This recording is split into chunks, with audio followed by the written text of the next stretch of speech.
Si rriteshin fëmijët në vitet 90? Fëmiria në vitet 90 kishte një magji të veçantë, një thjeshtësi që nuk e kuptonim atëherë, por që sot na duket si pasuri e rrallë. Fëmijët e atyre viteve rriteshin në lagje, jo në ekrane. Lojrat bëheshin në oborr, në rrugica, me një top që i zinte frymën të gjithëve nga përdorimi, apo me një lastik që lëshohej sa më lart të mundej.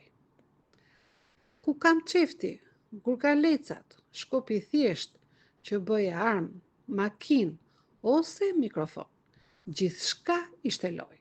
Fantazia ishte loja jonë më e madhe. Në vend të tabletëve dhe telefonave kishim kaseta dhe ndonjëherë ndonjë Game Boy për fatlumët. Por koha më e bukur kalonte në oborr, kur na thërrisin nga balkoni për të ngrënë dhe ne thoshim edhe pak. Ushqimi nuk vinte në kavanoz me etiketa të bukura. Ishte buka me gjalp dhe sheqer, qumshti në enë qelçi, apo molla të hapej për gjysmë për të ndarë me kushëririn. Nuk kishte shumë, por kishte shije dhe dashuri.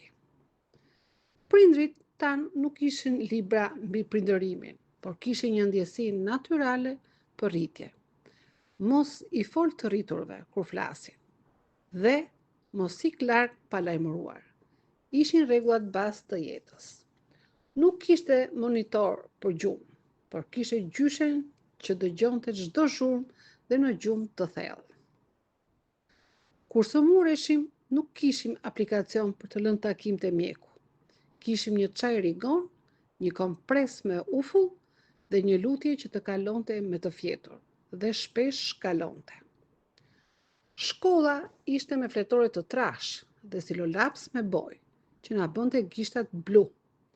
Internet s'kishte, ardhur ende, dhe ne mësonim nga mësuesi, nga librat ose nga shokët që e dinin më mirë.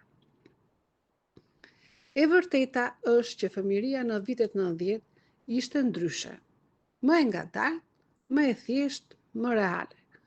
Nuk kishte filtra, po kishte kujtime që sot na ngrojnë zemrën, sepse ndoshta nuk kishim shumë gjëra, por kishim gjithçka që na duhej për të qenë fëmijë të lumtur.